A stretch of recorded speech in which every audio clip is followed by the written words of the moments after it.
Jananambita Guru Kanakavadato Sankirtana Kapitaro Kamla Taksho Vishwambro Dvijoyo Yugadama Palo Bande Jigapyakaro Karanavati Yanakulu Ananda Lilamaya Vigrahaya Himandivascha Vishandaraya Tasmai Maharima Prasadaya Shri Chaitanya Chandra Namo Namaste Kasturi Tilakam Latapatale Vaksina Kostavam Sagrivar Muktikam Karatare Venu Karakankanam Sav Angari Chandanam Sulalitam Kantamuktavali Rajastrio Parivesito Vijayate Gopal Chudamani He Shisham Sundar Shikar Shekara Smirasramili Manohara Radhikarasika Mama Kipanadi Supriya Chanana Kinkaring Guru Tvai Vasmi Najivami Tayavino Iti Vigara Detam Namam Chananantikam Yatkin Kreshu Bausa Kaluka Kavani Nitaparasha Purusha Shakandamuli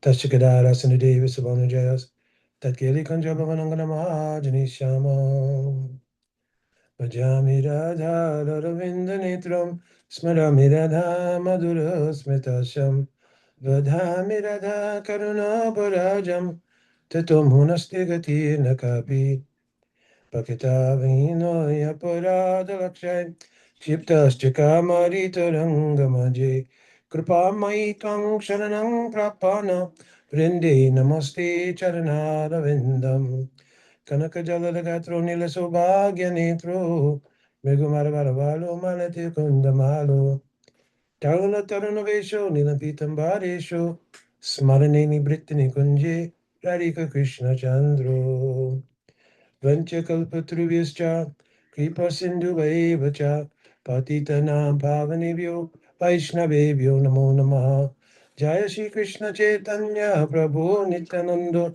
Shri Advaita Gadadhara Shivasari Gaura Bhaktavinda Hare Krishna Krishna Krishna Hare Hare Hare Rama Rama Rama Hare Hare. And what Pranam devotees, Genevieve, you have a seat? Should I bring more chip? No, they're wet. Hold on, Genevieve, those are wet. One more. Some more chairs. No, there's some next there. Oh, you could sit here. Mhm. There's Maharaj, he's not here, so you're Maharani. You want to sit here?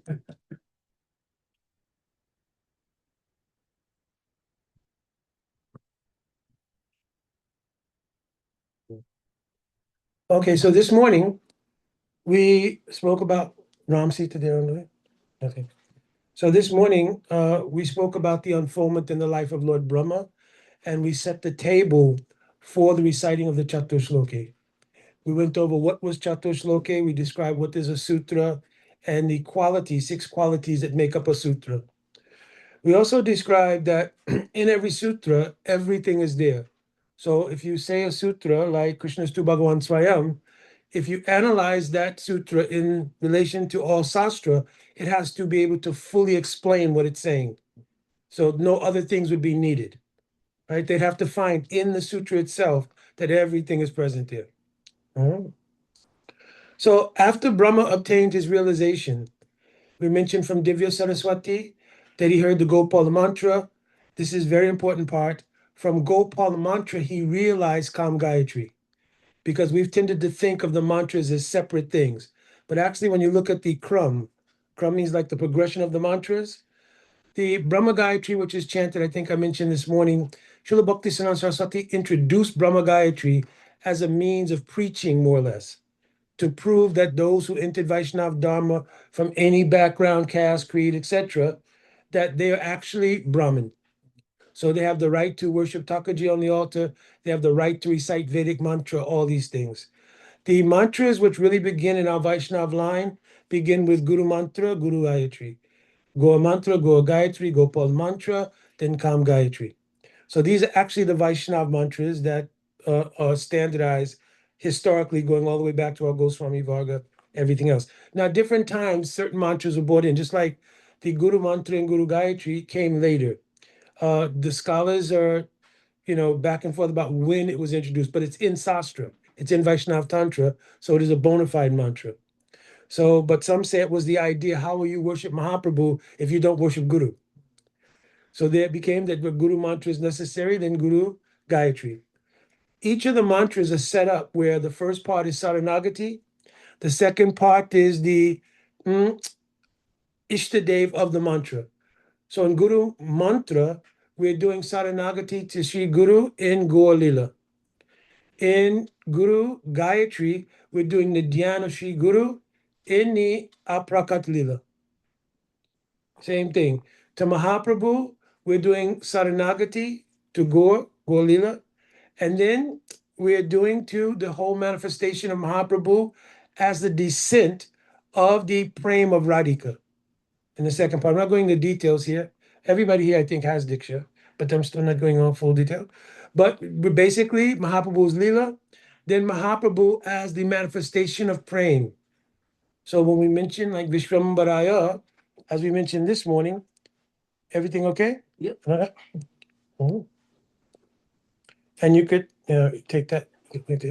So then Vishwambaraya, that same Vishwambar, Mahaprabhu, he's become the potency in our bhakti as well through Guru Parampara.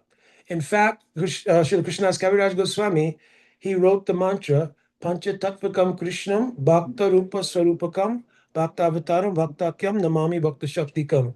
Because he said when Mahaprabhu manifests, he manifests these 5 features of 5 truths. One is that he is the very form of bhakti itself, because he's a combined form of Radha and Krishna, or the asraya, the repository of love, and vishaya, the object of love. But that is not realizable unless one gets the mercy of Sri Guru. So Akhanda Guru Tattva is whom? In earnest, Nityananda Prabhu. Original Guru Tattva is Baladev Tattva, because Baladev Tattva is a personification of Seva Vastu and Seva Vritti. In other words, the attitude of serving Krishna, Seva Vritti, and he's the Sandini Shakti, predominating the sign, so he's the substance of serving. Understand? Because Krishna cannot be served by material things. So those things have to be transformed by the Sandini Vritti in order to be offerable to Krishna. Understand?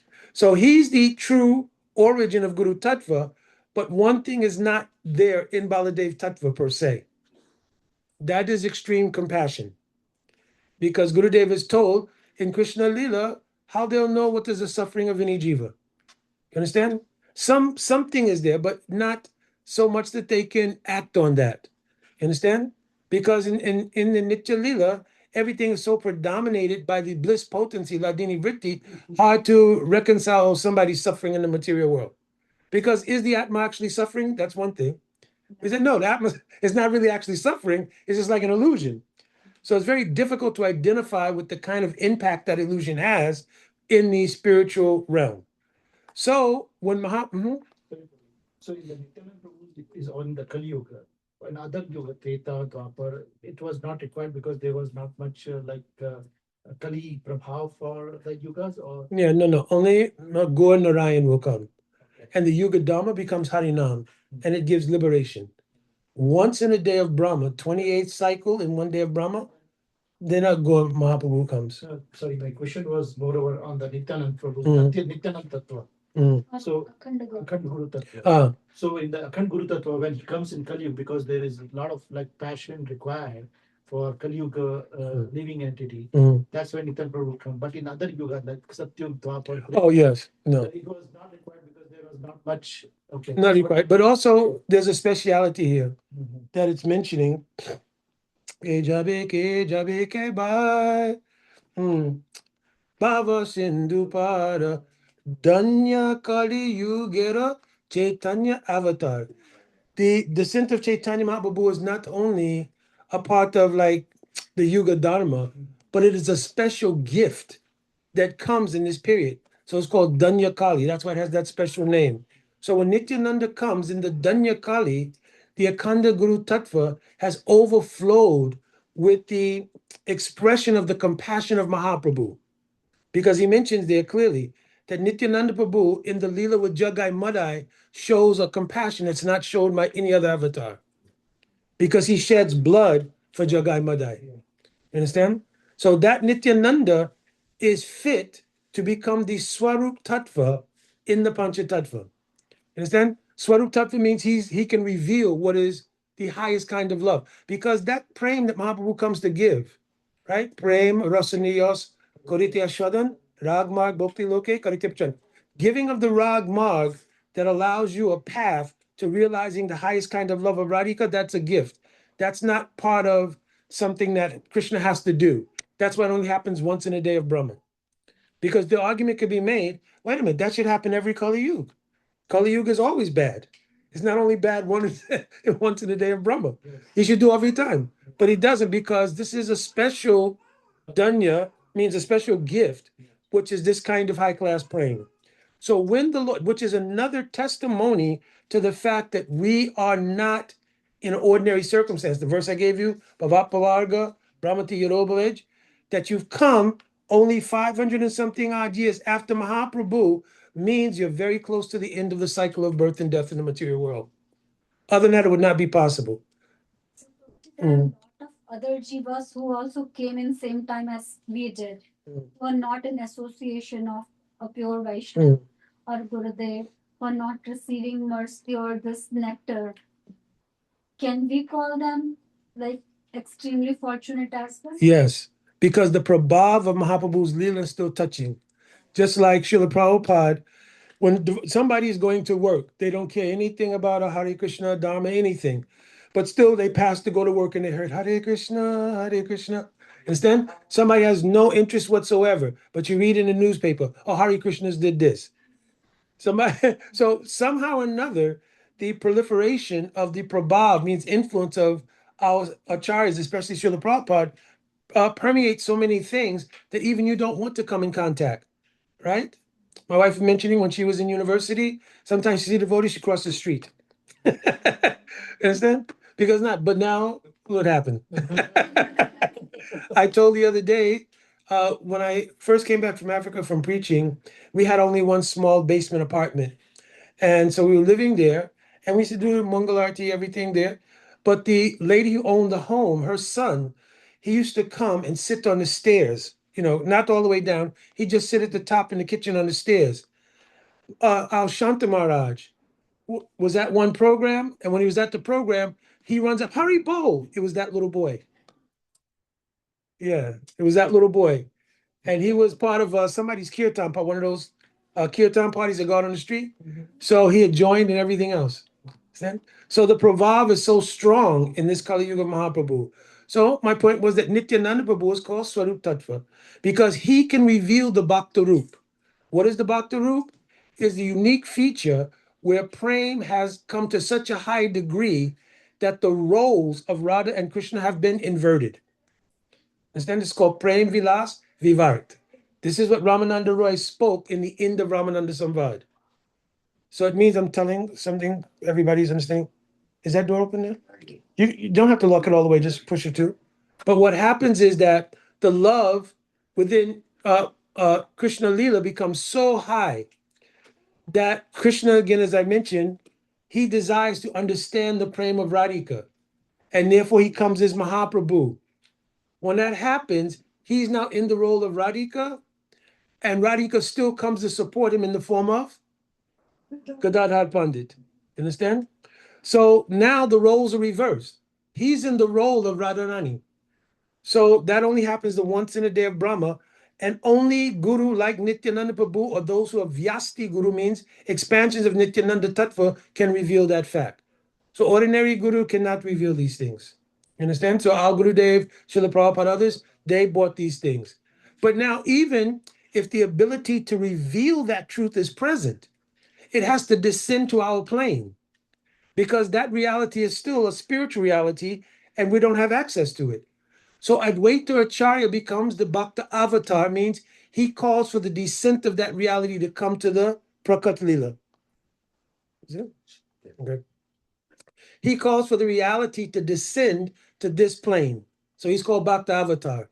Even if it comes to this plane, if you don't have the mercy of Radharani, can you understand it? Therefore, Radharani herself comes as Gadadhar Pandit, and the Bhakti Shakti comes. Now, because Krishna, Radharani, or Mahavishnu, who's Advaita Acharya, they don't directly give bhakti. It's mentioned in Madhurya Kandamini. but rather they empower a devotee to give bhakti. Paramasvatantra Bhagavat Bhakta Jatta Kripa Mangludai. They empower a bhakta to give it. Therefore, Srivas Adi Gaur Bhakta Vrinda. So Srivas becomes the pinnacle of the mood in the heart to reveal that truth. So in the Chaitanya Charit of Murari Gupta, it mentions there, Sri Bhakti Rasa Hridoya Tvam Attaha Srivas Uchite. His name is Srivas because Sri's Bhakti Ras is residing in his heart. So he becomes the ideal for all the other pure devotees who will follow, who can give bhakti. So this is the whole meaning of the Panchatattva. And then, also, we should not think that Gaur Leela has passed. Ajapya se Leela kare goroy kono kono Bhagavan deki bari pahari bo vrinda. So it says that even now, the Leela of Mahaprabhu is going on, just who's conscious of it, who's not. If you're very fortunate, you're conscious of it. So it's not that we came and we're in something else. This is Gaur Leela. Understand? So all of those things I just mentioned about the Panchatattva, it's that influence that makes this possible. So then now Brahmaji, okay, I understand. So now Brahmaji, Haribol. So Brahma. Talking about Brahmaji, you're talking Krishna. So Brahmaji, after hearing Gopal mantra, realizing Kam Gayatri, and now having darshan of Bhagavan. And I mentioned earlier today, I think the last thing, that he shook his hand. So shook his hand here, I told in the Sanskrit that he says, spashakare, that by touching. This was to show an intimacy that's not possible except for a devotee and Krishna. Not possible between devotee and Narayan. So now Krishna will answer 4 questions that Lord Brahma asked. Lord Brahma asked, first of all, in spite of that, my Lord, I am praying to you to kindly fulfill my desire. May I please be informed how, in spite of your transcendental form, you assume mundane forms, although you have no such form at all. This is a very bewildering question. How can you ask how the Lord takes a mundane form? Can any form of the Lord be mundane? So here, what is the indication? Others think these are mundane forms because they appear within our vision. Because he's saying, listen, I just did so much bhajan sadhan for 1,000 celestial years, even to get mantra. Then how long it took to get from mantra to realize your actual transcendental form? But it appears that you come in this world and even any ordinary person can also see you. So what kind of form is this? So he's saying that it appears that way. You understand? And the reason he's asking the question this way is because in the first verse, he's going to answer the question. So you understand? So he's saying it appears that they're mundane forms, but he doesn't say that directly. He says, how do you have such forms that appear to be the transcendental, but you also assume mundane forms, although you have no such forms? You understand? So he said, I know. Right? And what is he talking about? All the different incarnations. Ramari Muteshu Kala Niyamena Tishtan. That Krishna, you yourself have assumed the forms of Varaha, Kurma, Narasingha, Ram, all these different forms. You yourself have assumed all these forms. And they appear in this world like mundane forms. The mundane form of a tortoise or a boar or half man, half lion, which is not ordinary. You understand? But you appear in all these different forms. So how is that possible? Then he asked, and please inform me how you by your own self manifest different energies for the annihilation, generation, and acceptance and maintenance of the combination and permutations of the material world.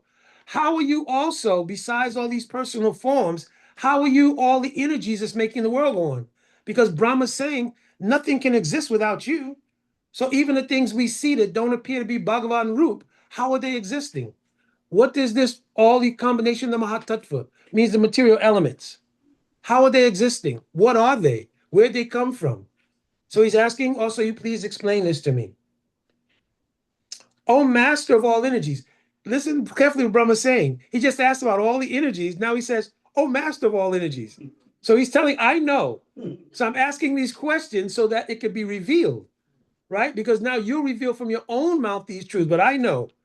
Oh, master of all energies, please tell me philosophically all about them. You play like a spider that covers itself with its own energy, and your determination is infallible. So, in the questions of Brahma, many wonderful realizations. He's telling, oh my Lord, explain the tattva, because the realization that will come after understanding tattva. If you don't know the truth about something, how can you contemplate it? How can it turn into a realization and then turn into any kind of relation with Bhagavan? It has to first be understood who is God. We cannot have from the very beginning a rust with Krishna, oh, I'm Karak boy, I'm Manjari, etc., etc. You don't even know who is God. So first will be established philosophically by tattva, or how you're Bhagavan. And all these energies of the creation are coming from you. Because the first element of sambandha gyan is even expressed in the first verse of Bhagavatam, Janmadhyasya yataha, that person from whom everything has come. What is our first experience? Is it of Golok Vrindavan, or is it of the material world? Yeah, so the first question, where's the material world coming from? And also Brahma's asking all these questions because he has a role in the material world. Understand? So he's also simultaneously pleading for the power to do his part in the Srishti Leela, right? Because the Srishti Leela has two parts. Sarga, which is all the elements coming together, Krishna manifesting all these things in the form of Mahatattva, 24 different elements. But then somebody has to put them in order. You understand? It's like if you want to build a house, one company delivers bricks, steel, concrete, they deliver all those things. But then what happens? Somebody has to put them all in order. And before that, there had to be somebody who drew up the plans for all of it. So he's establishing, you've asked and empowered me to do the engineering job. I was talking to Didi this morning, she's an engineer also. Right? So you asked me to do the engineering. It's called Visarga. He's going to put all the things in place. He's going to manifest all the different species, 8,400,000 species, and assign each jiva according to their karma to the different 8,400,000 species. But who's giving the knowledge inside who goes where? Super soul. You understand? Who tells us, is it Brahma's creation that he tells, oh, in the previous life you were a devotee, therefore I'll remind you of that. That's coming from the super soul. He arranges a body that's fit for that remembrance to come about and for you to get a chance to practice bhakti. Instead, according to your karma. What's Sarga and Visarga? Like he's placing the people. What is Visarga? Sarga means the creation by Mahavishnu. Mahavishnu, he manifests all the substances which were in a suspended state. It's called pradhan. He manifests in the Mahatattva. 5 senses, 5 objects of the senses, 5 knowledge acquiring senses, 5 gross elements. Then the mind, intelligence, and false ego and the Atma makes 24. He manifests those things. Now Brahma will take all of that and engineer them in the places they go according to karma. So he has to enlist Prajapatis. Oh, you have to start making population. So these Atmas can go in these different bodies according to their karma. So that is called Visarga. The impregnation of the jivas as a whole body per se. It means all the individual jivas coming into the Mahatattva, that's done through the glance of Mahavishnu. You understand? Then all these jivas are there. Brahma has to engineer bodies where each of those jivas will go according to their karma. Then once they're in those bodies, who will remind them, oh, in the last life you did this much and you didn't finish. Krishna in the heart then reminds them, oh, now you should pick up again, bhakti. Or he says also, I'm in charge of forgetfulness. So you didn't do any bhakti. So you have no sukritis. So I'm arranging the forgetfulness that you can't do bhakti right now until you get the sukritis. So all that's done by the super soul. So Visarga means that. In the Bhagavatam, it mentions there's 10 categories. That's Sarga, Visarga, Sthana. Sthana means the Lord is maintaining. Who's maintaining the creation? When you wake up in the morning, the sun is already there. You don't have to call your electric company anything. See? Sun is already present there. Sarga, Visarga, Sthana, Polsan. Polsan means to nourish and protect. Sana Polsan, Utta. Utta means there has to be an impetus for creating this. So this becomes a whole other separate class. Don't let me lose my track. Everybody remember. Utta means the impetus for why the creation exists. Why does the material creation exist? That is Leela. Yeah, we've heard so many. That's why we could say. For most people, if you ask, they'll say to give the wayward souls a chance to get bhakti. So do you think Bhagavan created all of this only because we, yeah. So it's called a Shristi Leela. Bhagavan performs pastimes here that he does not perform in the Nitya Leela. So actually, it's by his mercy, he makes a separate Leela called Shristi Leela, the material creation. And the byproduct of his having this is that any Bada Jiva may hear about or have the great fortune to come in contact with that Leela and they can advance. But the Leela here is actually for Bhagavan's purposes. In the Nitya Leela, there's no birth pastime. Nitya Leela means in the spiritual world, the unmanifest spiritual world, there's no birth pastime. Krishna does not go to Dwarka and Mathura. There is no killing of any demons or Rakshas, Asuras, anything. All of those leelas take place here. In Ujjali Mani is written there. Prakata Leela Visesha Shatasya. All of those kind of leelas, Krishna's being born, his killing demons, going to Mathura Dwarka, all those things take place here. Uh-huh. Is there a Dwarka and Mathura in the Yes, spiritual world. There's also Dwarka Mathura there in the spiritual world. Understand? The purpose of Dwarka and Mathura, they become what are called Virohe Prakash of Vrindavan. Virohe Prakash means they are places where separation can be experienced in a great degree. In Mathura, some separation is there deeply. When Krishna goes to Dwarka, that separation becomes many, many times more. That impels the love to rise to a level in which separation can make meeting happen. That's a whole different subject. That's a whole different subject matter, right? But yes, so those places eternally exist. But the point I was making here, the purpose of this creation is for Krishna to enjoy pastimes here. Now, from our perspective, we're saying this is called Prakat Lila or Boma Lila, means earthly pastimes. And the spiritual world is the Aprakat or eternal Nitya Lila pastimes. From the perspective of Krishna, is it any difference? From the perspective of Vrijabhasis, do they see a difference? Nobody gets a passport from the eternal Dham. Yeah, I'm going to Boma Lila now. You understand? For them, there's no difference. It's just another manifestation of the eternal Dham. For us, because we're bound jivas, we see the two distinctions because we have aspiration to go to the eternal abode. Understand? So, stana posna uttaya, that's the intention. So, uttaya, saga visagascha stana posna uttaya, manavata ishanukata. Then another part of the Bhagavatam discusses in each manavata, means in each time period, there are 14 manus in the day of Brahma. In each of those manus, the Lord made an appearance in some incarnation. So now he's saying, in those periods of time, what did the Lord do? When he came as Varaha, what did he do? He came as Kurma, what did he do? He came as Nrsimhadev, what did he do? So describing in the different manavatars what pastime the Lord performed in what incarnation. Then Nirod. Nirod means the winding up of the creation, because one day of Brahma, 6,340,000,000 years after that day, everything is wound up, and the night of Brahma begins, which is the same duration until the next creation cycle. Understand? So Nirod means the winding up of all the material energy and all of these things to prepare for the next creation. Understand? Then Mukti. Mukti means for those jivas who were fortunate enough to have some contact with bhakti, they have become liberated. The degree of liberation is what's in question. Already, if you know what is Krishna, you know what is bhakti, you know what is the soul, you are now liberated. You understand? Now it's a matter of that liberation becoming a manifest thing. But you can never go back to thinking totally I'm the body. That's the feature of bhakti itself. It's self-illuminating. Can you now forget I'm the soul? You can't forget that. You may not act on it, but you can't forget that fact. Now it's just like a child. Once they have a certain experience, like they put their hand on a fire, you can't erase that now. You understand?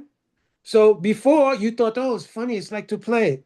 everything. Then you put your hand, that burn feeling comes. You can't change that now. So similarly, once the eye has been opened, you are the soul. You can't change it. How many devotees over the course of practicing bhakti tried to go back to material life? Oh. So many. It doesn't happen. I remember they telling a funny story in Philadelphia. What was it? What was that devotee's name? One devotee anyway. He couldn't take it anymore. Every day, 3:30 in the morning, wake up, cold shower. Because that time living in the mat or ashram, only cold shower in the morning. And the entirety of your possessions could fit into a milk crate. And you shared that space with 10, 13, 14 other people. So now every single day, same thing, Mangalarti, this, that. And that time devotee is not understanding so many deep things. So you go to Mangalarti, you're singing the song only. No deep moving thing, right? So fine, I can't take it anymore. So one day they said I forgot who this was, but one day just during the Guru Puja, maybe something, no. And he ran outside and he just started running. Devotees ran out, hey, Papuji, hey, where you going? Where you going? He ran to the corner, and as he got there, somebody was crossing the street and got hit by a car. For real. Oh, okay.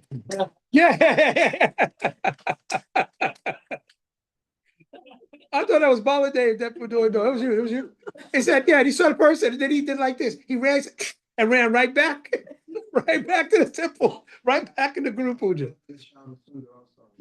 Oh, really? Went out the front door. I mean, he was about to cross the street and got hit by a car. He came right back. Right. So in this way, Krishna is always helping to maintain. So very difficult to give up the impressions in bhakti. They are permanent things like this. So nirod mukti. This means liberation. Liberation is, we should not romanticize it as only when I become a pure devotee. All the steps in between are steps of liberation.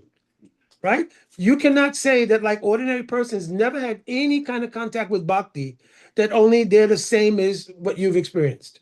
You understand? We cannot say. It's not a discriminatory thing. This is just a reality of conscious arrangements by our spiritual impressions. You understand? Mukti asraya. Asraya means now actual realized liberation, right? When you've taken shelter. And who is the ultimate shelter? In general, in Tattva Siddhanta, Sri Krishna. Because you're realizing God is everything. That's going to come up in the first verse of Catuh Sloki. God is everything. There's nothing but God. But particularly in our line, Ashraya means, the Ashraya Jatiya means Shrimati Radhika, and taking shelter there, that's our liberation. Mhm. So these are the 10 subject matters. So Brahma, he was continued to ask questions. He said, please tell me so that I may be taught in the matter by the instruction of the personality of Godhead, and may thus may act instrumentally to generate living entities without being conditioned by such activity. So now Brahma has played for two things. One is the realizations he has regarding Bhagavan. He's now realized Bhagavan. But he knows by that same realization, I have a service to do for Bhagavan. Like our acharyas, and he's our guru, he's the original guru in our line, they have both a service in this world and they have their own internal service. So he's saying, may I be blessed to carry out my external service without being trapped by the Bada Jiva's mood and all these things. You understand? Saying, may I also be empowered to act in this way without becoming conditioned myself. You understand? So this is also very interesting because it means that Brahma, though he's realized Bhagavan, directly asking questions of Bhagavan, he considers, oh, I could become conditioned myself. This is called Dainyabhav. This is the sunshine, means humility. It means great humility has arisen, that I will not take for granted. I have such good fortune. I'm speaking to Bhagavan directly. But I'm thinking when I carry out my service, please do not let me become conditioned. Hmm? So those were the 4 questions that Brahma asked. Then Brahma says, listen, oh my Lord, you've shown me so much favor. You've personally shaken hands with me, just as a friend does with a friend. So the verse actually, it says there, Priya Priyam Prita Manaha Kare Sparsham. That just like a person who's dear to another person, you've shown me so much friendship that and really what it's saying here, that you've not manifested your form as Bhagavan. Because Priya Priyam is not something that could happen between Bhagavan and a Jiva. Because Bhagavan will then have the status of awe and reverence. So he's saying, but you've been so merciful. You showed me your form as Krishna, and you've shaken my hand or touched me, showing me so much intimacy. So now you, who is the source of all Narayan avatars, everything, you've personally come to me and revealed yourself. So he's saying, because of this fact, I take it that what I've asked you, you'll be kind enough to answer to me. So then the Lord says, this is all prior to Catuh Sloki.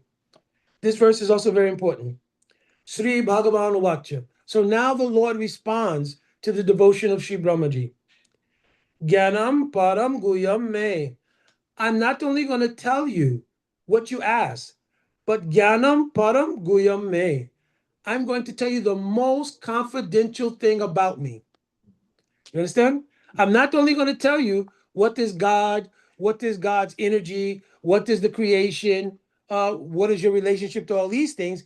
I'm also going to tell you, only in 4 verses I'm going to do this, I'm going to tell you the most confidential knowledge of all. What is Param Guyam understanding? What is Param Guyam understanding? What is the highest understanding possible in relation to Krishna? What is the service of? What is the highest? Parama Guyam Manjaribhav. Understand? Is there anything higher than that? Because in Chaitanya Charitamrita, it's telling there are various kinds of rasas with Krishna. But if you looked at them from a neutral position, it's called Tatashta Vichar. The highest ras Ramananda Roy Tomabu is Madhurya Rasa. Within Madhurya Rasa, can we become like Lalita and Visakha? No, you cannot. So the only position available for anyone who wants to serve in Madhurya Rasa is, therefore, Paramaguyam Kata or Paramaguyam Tattva will be the understanding of what is Manjari Seva. Understand? This does not negate other rasas. If you have mood, like you want to serve like Nanda and Yashoda, is it also available? If you want to serve like Sakas, is it available? Mostly it'll be Priyanama Sakka. You understand? So all these rasas, if you want to go to Vaikuntha and serve Narayan, is it available? Or Ramachandra? Yes, every rasa is available. You understand? But when you looked at them neutrally, Ramananda Roy is telling, then this Madhurya rasa is highest, which means Manjari Bhav is the highest thing. Now, from our material perspective, we say, okay, I want that one. I want the highest one. You understand? But actually, some particular taste will arise in your heart, and that particular taste will be your guiding principle in what rasa you will end up having. You understand? And Diddy's always telling also there's something in the jiva. It's not only external influence, something in the jiva also that accommodates that mood as being most tasteful to you. You understand? Also, that does not happen automatically, because now devotees are thinking, I will chant my rounds, I'm going to Mangalarti every day, and then when I'm about to die, they'll give me my welcome package. Here, you're now Manjari so-and-so. So that's not how that works. What happens is that while you're practicing, the revelations of those things come in incremental stages in your practice. And then at the time of maturation, you realize that, and when you leave this world, what you've realized in the practice here is what happens there. It's not like, it's just like you did everything. I was following everything. I did everything. I took sannyas even. I did everything. So then at the end, they'll tell you, okay, pick up your welcome package right there at the gate. And this is all your specifics, who you are, everything. Then in the Prem Bhakti Chandrika, it says, Sadhana Bhavi Taha, Siddha Deha, Pabive Taha. What you were doing in sadhana will be what is there in your perfection. You understand? What you're practicing now is what will be in the perfection. All right? So then he says, Gyanam Paramam Guyame. I'm telling you the most confidential thing.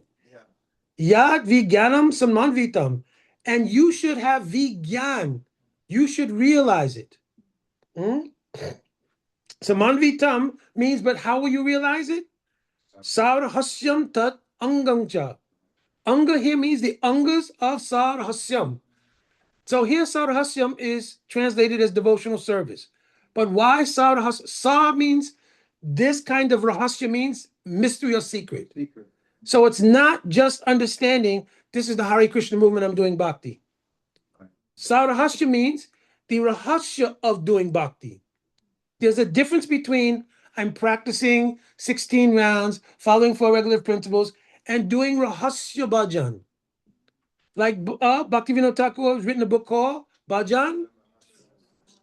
The Rahasya of the Bhajan is what's being spoken about. So Sa represent Bhajan. Huh? Sa represent Bhajan. But Rahasya means secret. Yeah. Sa represent is Samanvitam, mixing to get realization, you'll have to, Samanvitam means to, Prabhupada is translated coordinated. But here it means you have to synthesize your practice with the Rahasya of Bhakti. The Rahasya of Bhakti is the practice which is imbued with a particular mood. You understand? Because Bhakti can be practiced without sambandha again.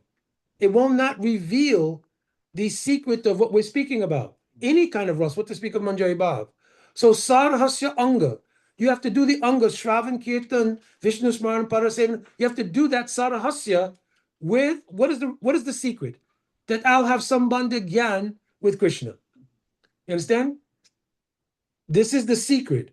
If there's no sambandha, who's practicing? You understand? If there's no sambandha with Krishna, who's doing the practice? Huh? Bhara Jiva cannot serve Bhagavan. Ata Shri Krishna Namani Nabhavad Gram. You can't, Bhara Jiva can't serve Bhagavan. So that's why when you were serving, when you took your Harinam initiation, what did they give you as a suffix to your name? Das Dasi. Because they're telling only a Dasa Dasi can serve Bhagavan. Now, the secret of being the Das or Dasi of Krishna is how I'm the Das or Dasi, because in that is where prema is. Understand? In the constitutional reality, I'm the Das of Krishna. Everybody's the Das of Krishna. You don't even have to know it. So Johnny the Fool, is he Das of Krishna or not? Yeah. He's also Das of Krishna. That can't be taken away. And then I know the Das of Krishna. Everybody, they're Das of Krishna. You can't take that away. But can they have praying for Krishna? No. That is the Rahasya in Bhakti. The exchange between Bhagavan, Guru Parampara, and the Jiva, that is Rahasya. And the secret to that practice is what has to be done in order to manifest the Jnanam Parama Guyam. If that's not there, if the mysteries of that understanding is not there, Bhakti does not automatically turn into Param Guyam or Param Gyan. Any question before I go on? Yes. But Yeah. How do we derive that from scriptures, or is this the commentary that says Parama Bhuyame? How do we pick that out of the He's going to tell. He says, Grahana Garitam Maya. You accept this from me. What is Krishna at this point in relation to Brahma? You understand? Say, so you take this from me. So Guru is giving that. He says, now you practice Sarhasya Anga. Anga means the Angas of Bhakti, inspired by the Katha coming from Guru. Understand? Guru here means sadhus also. Yes. Or sadhu. So being inspired by that, you practice Bhakti. But it means, by using the word Sarahasya, it meant, not I went to the class, I heard everything. Yeah. Sarahasya means, did you understand it? Did it turn into Sarahasya, the mystery? In the mantras we chant, is there Rahasya in the mantra? Yes. That's what cannot be spoken aloud. Pujapad Tirtha Maharaj, he gave a whole lecture on the mantras. And you were there. I think you was there at my house, yeah. And we were thinking, oh, Maharaj, can you really tell the mantras like this? He said, no. Gurudev said, you can speak the siddhant of the mantra. The rahasya of the mantra you cannot tell out loud. You understand? So the rahasya means what it is that creates actual bhajan life. Prior to understanding the mystery of the mantra, what you're doing is called archan. You remember Gurudev used to distinguish between archan and bhajan. Archan means I have faith, right? I have faith. Yes, I don't have really somebody. I'm the Das of Krishna. Somebody say Das of Krishna. So I'm worshiping Thakurji on the altar. I take the incense, everything, 4 times to the feet, 2 times here, 3 times there. This is archan. Bhajan is what? Gurudev used to tell. Mother Yashoda takes the giwik in the morning, and she going, okay, stand still. 2 times to the feet, 4 times. What is she doing?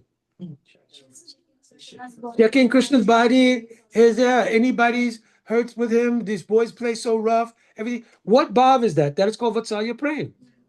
You understand? So that is bhajan. So in the meditation, rahasya means we're doing bhajan like that according to the aspirational mood you have. That's when it becomes bhajan. So now when you're offering arti, you're offering according to the mood you aspire for.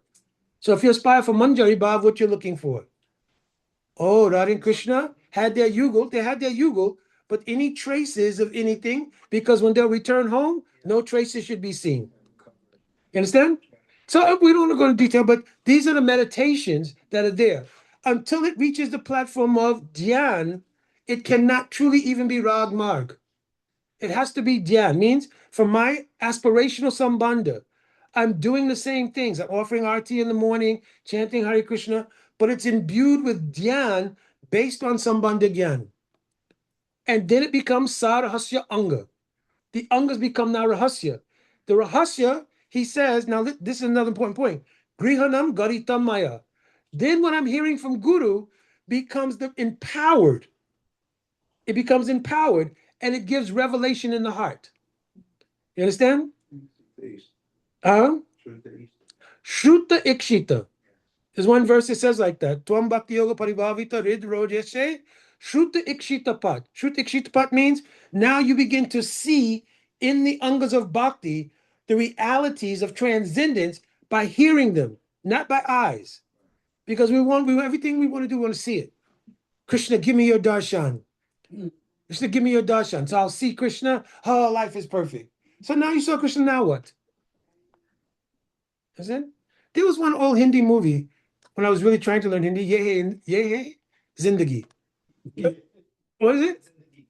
Yeah, this movie. Yeah. I was in Africa. I was trying to learn, so I was watching the movie 1,000 times trying to learn. But he also had darshan of Krishna.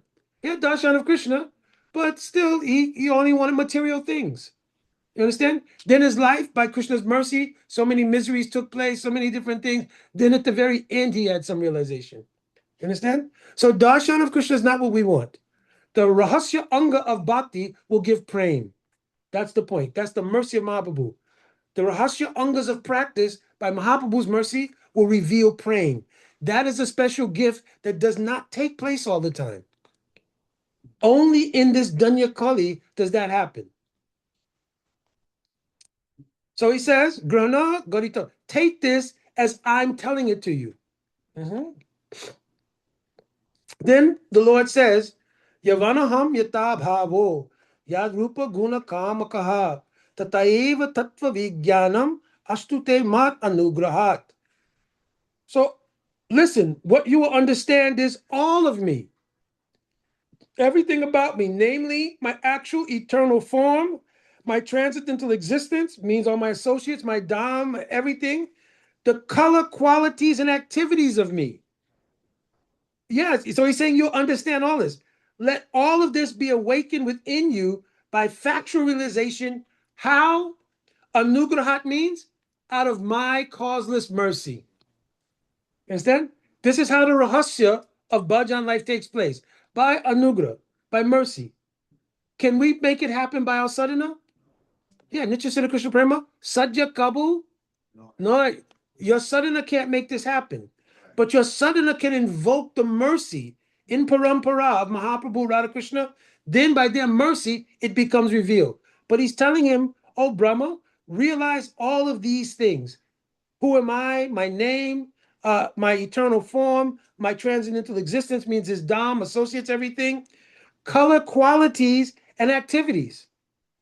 Why he says colors here, though? A strange word. Anybody know? In this, There's 4 different colors. no, in the spiritual world, every color is called a varna vastu. That color is the representation of the kind of prema you have. You understand? Like Radhika's Maranakya Mahabhav, that golden complexion is Maranakya Mahabhav. You understand? And some of her Manjari Sakis, they reflect that color, so they're also very golden in color. You understand? So it's called Varna Vastu. It means that your mood is reflected in the color. Just like in the material world, sometimes you became, is it green with envy or red? Red with envy. Green with envy. Right. Red with rage or whatever it might be. You understand? Somebody said, they said, oh, you're so blue. Yeah, I got the blues. Yeah. You understand? But in the spiritual world, those colors are actually representative of a particular kind of praying. You understand? Then, after telling him that, he starts to give 4 sutras. And the first sutra that he will give, which is what we will kind of conclude with tonight, is the very first verse of the Catuh Sloki. The 4 verses of Catuh Sloki are divided into 4 tattvas. Prayojana tattva, sambandha tattva, abhideya tattva. What is the 4th one?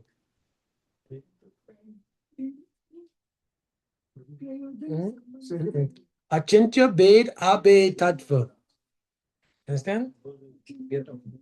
So the very first one, we're going to recite Aham Eva Sameva Agri. All of these in Anustup Chandan. So it's like 8 syllable running. Aham Eva Sameva Agri Nanyat Yat Sat Asat Param Pascharaham Yare Tachcha Yovashishyeta Shushmyaham. So he's telling, listen, Aham, I. This is the first thing that becomes very important. By using the word aham, it distinguishes that it's Bhagavan who's speaking. Because can the jiva be called aham? What is the title of the jiva? Das. Daso Shmi. So there's the jiva can. So when we say aham, this is the basis of the word ahamkar. Yes, I am the owner of this house, and this is my wife, and this is my car. This is all ahamkar. Understand? Our actual thing is we're the das. So who does everything belong to? Ishavashamidam savam. Ishopanasha. Everything belongs to Bhagavan. Do we own anything? Because if you own it, you should be able to have it eternally. You're the soul. Can you have your car eternally? People go buy the car every day, waxing and doing puja, everything. You understand? Just like we do puja. You take it, you do your puja, they're in the car doing puja also. Washing car, everything, the panchamrit, bathing, everything. You understand? But you can't keep the car permanently. And then if somebody bumps into the car, you go, ow. You also go, ow. What? And you go to the fit of rage, just that. This is all due to ahamkara. So the point is the aham nomenclature cannot belong to the jiva. You understand? Common parlance we say, but it doesn't belong to the jiva because the jiva is dasosmi. So Krishna starts out by telling the ultimate truth in the prayojana tattva, aham, evasam evagri. Before this creation existed, I existed. For the Bada Jiva, what have they known besides this creation? Nothing. So he's establishing, but I was existing before this creation was there. So he's telling there's a whole nother realm which exists beyond this realm. And I was there. And the aham word also means, aham means I am the proprietor of all of that. You understand? Because aham means aham, I. So that abode that exists beyond this abode, that's my abode. You understand? So he's saying before this creation, what you're experiencing, which you also don't own anything in, you're just a part of it, I existed before that. Then he says, Nanyat Yat Sat Asat. The word Sat Asat means cause and effect.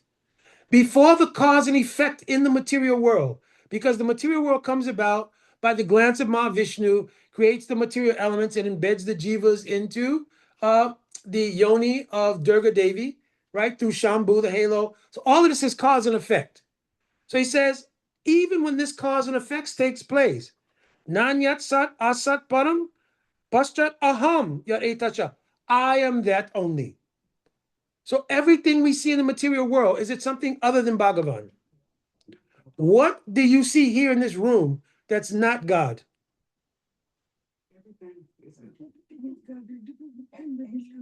Everything is God. What is the atoms that make up wood or metal or anything? Where's it coming from?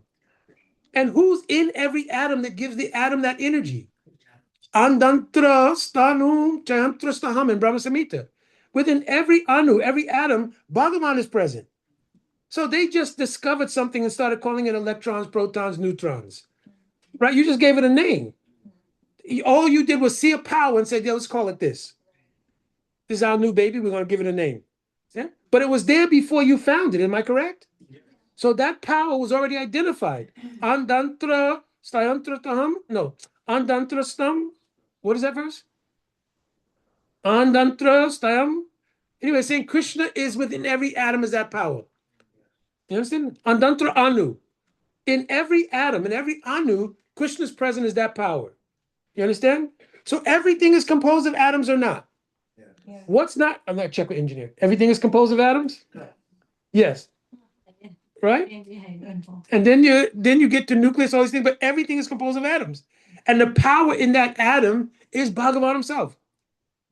Andanta paramanu chayantra staham. Who's situated in every atom is Bhagavan. So there's nothing here that's not composed of atoms. Bhagavan is the baseline of everything. So every cause and effect in this world also is the feature of Bhagavan Shakti. The fact that the bodies grow old, what is causing that? Who designed that? The fact that the sun comes up at a certain time, goes down, and intermittently there's rain. Who caused? Do AI and see who caused that. You understand? Every minute we're taking another breath. Every second, rather, we're taking another breath. Who arranged that system and who's allowing it to go on? Because not guaranteed. So in this way, when you analyze everything, looking at it, Bhagavan is also everything in the creation. He existed before the creation, and he's everything during the creation. Pascharaham yat etachcha yovashisheta shoshmiham. After everything is done, God still will exist. Aham here means I am still existing even after all that you see in this creation is gone. So also two factors are being mentioned here. One is what is nitya and what is naimittic or temporary. What is nitya? What existed before the creation and what exists after its dissolution. What is temporary? What happens in between. So now he's given Brahma these truths. I am existing eternally before the creation and afterwards. The temporary manifestation in between is what you are going to engineer. And what you're engineering, don't become confused. Don't think you're the doer of that. I'm also the doer of that. Don't think that the materials you use to engineer the creation is something else. That's also me. How it's all designed to work. Don't think that's something else that you created in your mind, Brahma. That's also me. Brahma, you yourself, that's also me. You understand? So there's nothing that exists except God. Now, this is the important point here. If this understanding is there, that there's nothing but God, you have to make an account for how am I related to it. You understand? As soon as you understand this, oh, this is not my house? Well, whose house is it? Just let's go through the chain of causation. It's not my house? Whose house is it? Everything here is by the energy of Bhagavan. So it's Bhagavan's house. Who is Bhagavan? Now, you understand what I'm saying?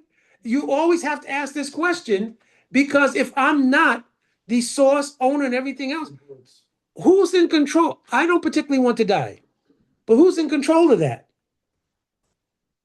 Nobody's volunteering.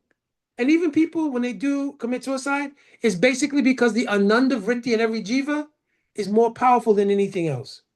And when people become extremely unhappy, they'd rather give up this existence than be that unhappy. You understand? So that's proof that the soul's ananda vritti is the most powerful element in your existence. You understand? But anyway, who's in control of all of that? Why should we have to die? Why should we have to grow old? I was fine at 25. I was good. You understand? I could have just stayed there. You understand? And also, by the way, nobody in the spiritual world is growing old. Just as a matter of course, if you want to make a case for this, understand? Huh? Yes. Why do we have to grow? So who is in control? So you have to make, when you hear things like this, or janmadya shayata, you understand? When you hear verses, sutras like that, and they're explained, it has to be that in your heart, an account has to rise. Well, what's my role in all of this? That's what these are meant to do. So Brahma asked the questions. Again, Brahma's life is a parallel to ours. So now once this is understood, it forces every jiva to make an account. How am I related to this? You understand? And therefore, in the very next verse, sambandha gyan will arise. You understand? This is prayojana. Why? Because the ability to see everything as God is described as Prayojan. What is the verse in 11th canto Bhagavatam?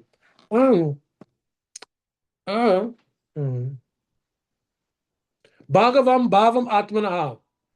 That person, Savatra, who sees everything only as Bhagavan, he's called Uttama Bhagavat. Understand? Bhagavat bhavam atmanaha. He sees everything through the bhav of his relation with Bhagavan. That person is called Uttam Bhagavat. You understand? So this is answering Lord Brahma's question when he said, even if you're having me create everything, how can I not be proud that I think that I'm doing It's part of it, but it also answers the very first question that Brahma asked. Explain to me how all of this works. So he tells him, right now, Brahma's self-realized, but he's telling to Brahma because Brahma's Adi Guru. You understand? And Brahma will have to pass this on to Nard to Vyas, Vyas to Madhvacha, like this. Understand? So he's establishing what is the absolute truth. This is Prayojan.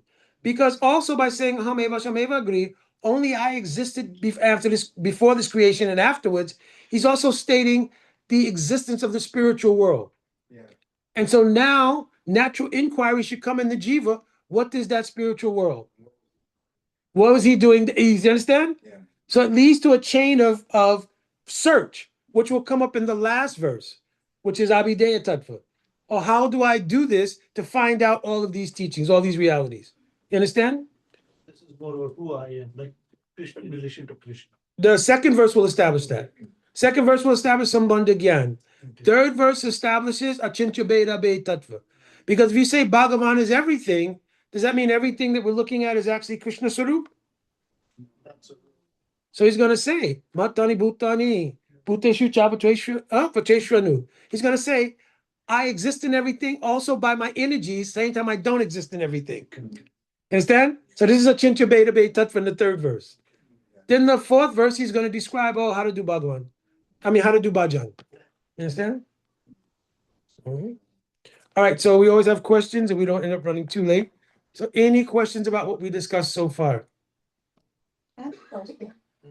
So you say that everything we see here is Krishna, of course. Mm-hmm. But how do we explain, the obvious, really Bad things and all of that? horrific things that happen? Yes. Whose law governs the actions and reactions of jivas? Krishna's. What's that law called? Who? Again, AI. Who invented karma? So You understand? it's basically that. But it's karma. It's different karmic portfolios playing out in a collective karma. Because karma is both individual, familial, means it's family karma, community karma, national karma, global karma, is interplanetary karma. Because the demigods don't always remain demigods, they can also fall into this earthly plane. Then there's lower planets. So karma is at play everywhere. Who was the originator of the laws of karma? That what you do. Why is it that we said, okay, listen, I want to be in the material world. I want to act like I'm Bhagavan. Why do I have to have the consequence of it being temporary? Who put that order in place? So this whole first verse establishes that reality. Understanding this is prayojan tattva. You understand? Because prayojan tattva has to be inclusive of what the beginning is. Prayojan just doesn't mean the end. It means how the end came about. So by understanding this, it had to start with doing something that brought that understanding about. You understand? How can I understand the Bhagavan is everything unless I took up some process at some point to understand that? If I was a Bhada Jiva.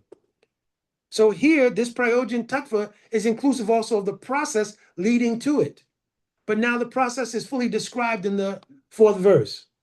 Etavareva jigyashu tattva jigyasuna atmana. If any soul is inquisitive to understand this tattva, etavareva jigyashu, if you want to understand this tattva, then anvyad vyatareka abhyam yat sat savatra savada. Look for it everywhere. You understand? Look for it everywhere. But if you want, what did Brahma do in the very beginning of the creation? Was he looking everywhere? What did he have to do? Saranagati. And what is the first Saranagati in Bhakti? Guru. So that verse speaks to Abhideya Tattva. You have to search for it up to this point. What is up to this point? The prayojan is explained in the first verse. You understand? In order to do that, well, you have to do Guru Parasraya because it cannot happen on your own. And then to separate that what is Krishna's energies from what is Krishna's Swarup, the third verse is spoken, which we'll get to tomorrow. Probably when we talk about our prayojana, it's prem prayojana, like how do we establish the love, which is more about Manjari Bhav in like in our sadhana. Right. How that is related to this verse when we are talking about prayojana. Oh, because everything, remember, everything is questions and answers. Yeah. Right? So this verse raises the questions that lead to that understanding. Aham evasham evagri. I existed before the creation. What's the first question that rises? What was it that existed? Say, I existed before the creation. What was existing? How did it exist? What's there? Who's there besides you? What, you understand? So it inspires to do bhajan. When you do bhajan, then you realize, oh, this is everything up to Manjari Bhav. Because what existed before this creation was the spiritual world. Yes? Yeah. What is the highest level of the spiritual world? Golok Vrindavan. Yeah. In Golok Vrindavan, what is the highest manifestation of service? It's in this verse. You understand? The verse is meant to inspire the search, which is mentioned in the fourth verse. Anviyad Vyatareka Byam Yat Sat Savitra Savada. Search for this everywhere. What are you searching for? This prayojana, how Krishna is everything. Then that unfolds as 18,000 verses called Srimad Bhagavatam, which explain all these things. This is the sutra for that. You understand? Now, if your bhakti is mature, in the first verse here, like in the first verse of Bhagavatam, what did Vishwanath Chakravarti Thakur realize there? Janma Adi Ras. You see what I'm saying? The verse says that from which everything comes. How did he get that was Adi Ras? Same thing. Hameva Shamevagri. Before all of this existed, I existed. So we could think, oh, you existed like old man with white beard sitting in the cloud watching us. You understand? But then we'll quickly come, well, why would that be? We have so many activities here. Why God, he existed before us, but he was just sitting there watching us. Yes, so in other words, it inspires the realization what was going on before this creation was going on. And it establishes in the Bada Jiva, there's something beyond this creation. And then the Abhideya Tattva verse will establish what you should do. Search for this everywhere. Tattva Jigyasuna Atmana. The sincere person would look for this tattva. How? Jigyasuna. What does Jigyasu mean? Inquire. Who will you inquire from? Tadvidi Pranipatena? Yeah, exactly. Understand? So he establishes bhakti, but he establishes prayojana here because in this verse, like Janma Jasyayataha, all the things describing the highest thing are present here. And if you follow the fourth verse, all of the things you're searching for will be realized, and you'll come to this conclusion. There's nothing but Bhagavan. And the 11th canto Bhagavatam is saying, Bhagavan Bhavam Atmanaha. Right? When you see everything is only Bhagavan. And in fact, Stavra Jangama Deke Na Deke Taramoti. Savatra Nija Ishtadeva Sporti. That when you look at anything, you see, oh, this is related to my Ishtadev. What does that mean? Then Gurudev used to say, walking along the ocean in California in his morning walk. Oh, what is rasa? Like so many waves crashing into, you understand? So many waves rising and falling, like so many sanchari bhavs and praying. So Gurudev's looking at the ocean. Everybody else is looking, what time I can go swimming? What, it's too salty. Oh, maybe riptide. So many different things. Gurudev's looking, talking about sanchari bhavs rising and falling. You understand? Any person will see a rain cloud and have ecstatic symptoms. This is what is meaning by this verse. Any other question? Ramji? Thank you. It's been really wonderful. In regard to this verse, seeing Krishna, the prayojana, seeing Krishna as everything. That it is like the highest thing. Then we see obviously, but we see in Goloka Vrindavan, the pinnacle of love is covering over this Aishwarya Gyan. So my question is, if this is the goal, but at some point this knowledge of God gets flipped by the prem, what where does that happen? Does it happen? I mean, obviously, not obviously, but it's described in Goloka Vrindavan. But is it just, like Uddhava has full Aishwarya Gyan, but as soon as one goes into Vrindavan, it just all gets shut off, or is there like a gradual progression up until the Madhurya Ras where they have no knowledge of God? Where is that how does that happen? It goes from full Aishwarya Gyan to now no Aishwarya, seemingly no Aishwarya Gyan because the prema is so high. Right to the second verse of Catuh Sloki, which we'll do today. No, we'll do today because in 2 verses tomorrow.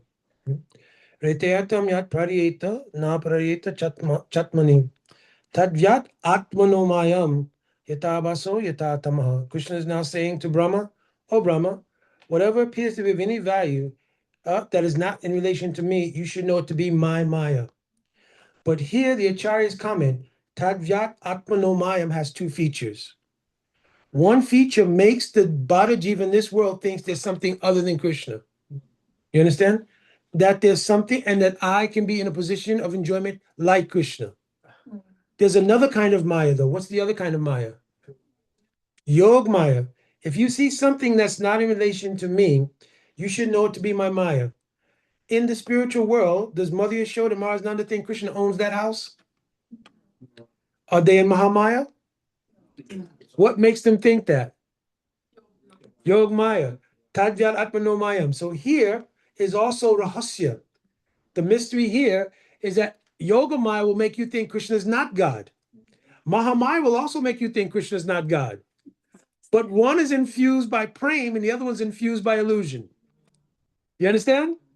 Anything you see that you don't see in relation to me, know it to be my Maya. Now the question becomes, which Maya? Understand? Because Krishna told to Radhika, he's with Madhu Mangal. He asked to the gopis, listen, why are you picking flowers everywhere? You're making a mess here in this Vrindavan? Why everything you think you can go just picking flowers off the trees, everything? So then Lalita told, what are you talking about? The whole forest belongs to my Saki. So what do you mean belongs to your Saki? It can't belong to your Saki. This is called Vrindavan. It belongs to Brinda Devi, and she is my wife. So then Lalita, she began laughing. I mean, she's your wife. So then they called Vrinda and said, you could come here. Said, did you marry this nonsense person? And Brenda Devi told, oh, I could never marry such a person like this. There are some bad qualities, this, that. I never could marry such a person. So then they're all, and now Krishna doesn't know what to say, because, once you expose, you lied. And so Bhagavan has to lie, first of all. You understand? So what kind of Maya is this? So they're seeing everything in Vrindavan, not even related to Krishna. This belongs to our Saki. You understand? So there's a rahasya in each of the verses. You understand? That's why the last verse is saying, search for this rahasya up to the point of seeing everything as Bhagavan. Third verse is saying, but be able to understand what's Bhagavan Shakti, what's his Yoga Maya, what's his Mahamaya. That philosophy was taught by Chaitanya Mahaprabhu and it's called what? Achintya Beda Tattva. So those 4 things are in this Catuh Sloki. So how we get to the point where you can go and you have full Aishwarya. Who had full Aishwarya and then realized something different? We sing it every Kartik. Satyavrat Muni. He said, Nama Ishwaram Sat Chidananda Rupam Lasat Kudalam Gokuleba. He said, oh, this is Bhagavan. But then I saw something. He's Bhagavan. That means he has to have all opulences. He has to be the most powerful. So he should be the greatest Olympic sprinter ever. But he got caught by his mother, who's wearing a sari, has very big hips, everything. He got caught. And not only he got caught, but she chased him down from behind. You understand? And then when she caught him, she bound him up. He couldn't even get out of the ropes. So does Mother Yashoda think he's Bhagavan? And then Krishna, when he opened his mouth at one point, she saw the whole universe is there. He tried to make her think, oh, no, be bewildered. So he said, oh, no, I see what's happening. Maybe you got possessed by a ghost. So then they bought what they call all the cow urine, cow dung, everything. Start bathing. So very uncomfortable. You understand? So this is called Riteyatam Yat Pariyeta. Artha here means a value. For us, we see everything in Krishna relation to his energy and so forth. Brijabasis under Yog Maya, they see, oh, nothing has relation to Krishna as Bhagavan. Everything only has relation to Krishna by praying. Understand? So this second verse then answers your question. Mhm. Where is the flipping point though? Where's the, the Between Aishwarya and Madhurjita? being, as far as I know, the highest devotee up to Aishwarya Gyan, but then where does the flipping point go? Where now, is it gradual? Is it just flip once you go to Goloka? There's no more. No, look, when he was sent by Krishna from Mathura to Vrindavan, he is called Vishninam Paravo Mantri. A mantri means like an advisor. So he's so close to Krishna, like Arjuna is also very close to Krishna. So he would speak about these things, but Uddhav had no direct experience of them. And they're also like cousins. So he had no experience of it. So he sent him to Braj. Gacho Vrajam Urva Somyam Pitaro Priti Avaha Mat Gopi Viyogadim Mat Sandashai Vimuchaya. He gave him instructions. Listen, because we are so close, we even look alike. And then it mentions in Uddhav Sandesh that when he was about to send him to Vrindavan, Krishna took his own clothes and gave them to Uddhava so that his bodily fragrance would be in the clothes. He gave him his chariot so that when he would come into Vrindavan, people could see, oh, this one look like Krishna. He has mood like Krishna because Krishna trained him. When you ride, you do like this. So everything. So when he would go, he said, Pituro Prityavaha. Pituro means our parents. So to our parents, meaning Nanda and Yashoda, Priti Avaha showed them love, like I could show them love. But then he told, but Mad Gopi Viyogadim, the Viyog of my gopis, their deep mood of separation, you can't touch that. You don't, even with all the things I've given, you cannot touch it. So Mat Sandeshai Vimochaya, give them freedom by my message. When he gave the message to the gopis and saw their response, then Uddhava realized, oh, what is the height of this kind of frame? You understand? By Krishna's mercy and by the mercy of Radharani, hearing Brahma Gita in the 47th chapter of Srimad Bhagavatam, 10th canto, he realized what is praying. You understand? But he also realized I have no capacity for it.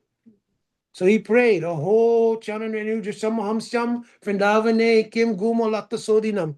Let me take birth even as a blade of grass here to get the mercy to understand this. So if you go to Braj, you go to Uddhav Kund, see so many blades of grass. These are all the births that Uddhava took to be there. That's the flipping point. When he hears Brahmar Geet, you understand? Radharani's talking to a bumblebee. Some acharyas say the bumblebee is actually Krishna, who's coming as a duty, means a messenger. And Radhika's talks are in 10 categories of mad love. It's called Chitrajal. Yeah, 10 categories of mad love. Hearing that, Uddhava thought, oh, I've been to the highest schools of devotion, but this is postgraduate to that postgraduate. You understand? And Gurudev used to say, if he had a hat on, he'd be looking up to see the height of that, and his whole brain and hat, everything would fall off. So then this is flipping point. When he went back to Mathura after that, he went to Krishna's room. And he told Krishna, yeah, I just want to bring you the message of what happened there. Braja Vajokasam. These Vijayabasis have so much love for you, you can't even imagine. He paid his dandavats and went to his room. Oh, no. He paid his dandavats. He had some gifts from Nanda Maharaj. He gave to Balaram and someone else and went to his room. What could he say? He couldn't even speak it. But Krishna could tell, because he's so rasik, by the mood of Uddhava, how much prem he had seen there. Brajavajokasam means they have a great deal of prem, but he couldn't give any description of it. Mm-hmm. But Uddhav will also be blessed, because Uddhav will get to taste that prem in the form of Paramananda Puri and Golila. Yeah? Stand like this. So that is the flipping point there. But here in this verse, the flipping point has to do with the influence of Yogamaya, because Yogamaya Shakti influences devotee how you will see Krishna. So you will see Krishna as the son of Vasudeva and Devaki, as Vasudev Krishna. You may see Krishna as Brajendra Nandan Shri Krishna. Like in Bhagavad Gita especially. Who's speaking Bhagavad Gita? Krishna at that time is living in Dwarka. And many devotees will identify he's Vasudev Krishna. No. From our point of view. From their point of view, he's Vasudev Krishna. But from our point, that's why the verse is there. Jayati Janani Vaso Devaki Janma Vado. Vad means a theory. There's a theory that you were born to Devaki and Vasudev. But in truth, you're the son of Nanda and Yashoda. And when he went to speak Bhagavad Gita, then at that time, he was speaking according to our Acharyas as Rajendanandan Shri Krishna, not Vasudev Krishna. How do we know? Because the history is that there was a solar eclipse. And during that solar eclipse, everybody went to Kurukshetra, because Kurukshetra is considered a holy place. Dharmaksetra, Kurukshetra. So they went there to be not under the influence of the eclipse. Like the other day, there was eclipse here. So we had to stay inside, everything. Understand? When he went there, during the solar eclipse, he met with Vrijabasis, especially gopis. At that time, Radharani asked to Krishna, you should come back to Vrindavan. Krishna says, I'm with you every day. He was telling the truth. Because their prema so high, Krishna was manifesting them every day. But now seeing Krishna in person, Yogamaya says, don't buy this philosophy he's telling you. Understand? Tell him he should come back personally to Vrindavan. But actually, when Krishna is gone to Dwarka, the gopis experience what is called Adirud Mahabhav in Mohan. Mohan is one level of praying. In that it says Rudabhava Akyoyam Sambho Vipralamika. In their separation, they can directly experience Krishna. More so than when he's present. Think about this. When Krishna's gone to Dwarka, he's not there physically. That is called Viyog. He's gone. But their love is so strong. In their love, they experience him directly. Sambho Vipralambika, they experience his presence directly. Then it says, near Barananda Purna Premavarishate. That state of Radhika is more worth taking shelter of because she has no anxiety Krishna will leave. When she sees Krishna in yoga, when they're meeting, she thinks, oh, anytime he may leave. And that causes, see, love is such a deep thing. Such a deep thing. And these are all various levels of the influence of Yoga Maya Shakti. You understand?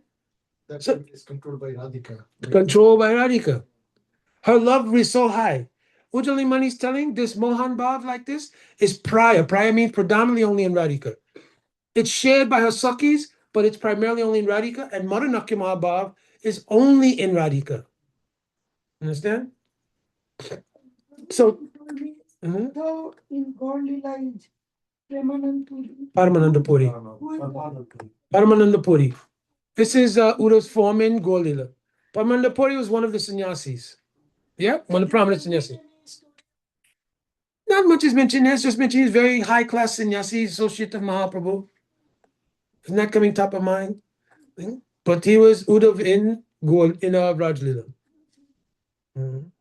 Can you tell quickly the four tattvas according to the verse? I think Mhm. I have two. The first verse is prayojana tattva, because the first verse establishes how Krishna is everything. Is praying included in that? Yes, everything means up to praying.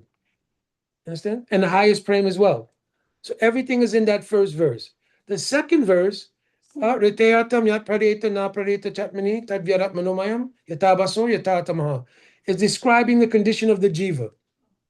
So it's saying, in Sambandha Gyan, you should see yourself in relation to this first verse. If not, that's Maya. You get it? So Sambandha Gyan means if you think I'm this body and there's something else besides Bhagavan, that is Mahamaya. On the other hand, if you see I am the Manjari servant of Radhika, whose beloved is Krishna, that is Yogamaya. Now, if you think something outside of that, he gives a simile here. Yata baso, yata tamaha. He says, in darkness, there is a shadow. Can you see a shadow when the room is dark? So he's saying if you think there's something else besides Krishna, it's like seeing a shadow in the dark. You understand? Go by the snake. Yes. So that means it's an illusion. So that's in Mahamaya. But if you'll see how Mother Yashoda thinks Krishna is her son, how Sridham Subala thinks Krishna is my friend, and I can defeat him in wrestling. If they think that Krishna is the beloved of Radhika, and he begs to come and be able to bathe her feet, this is the influence of Yoga Maya in varying degrees. Understand?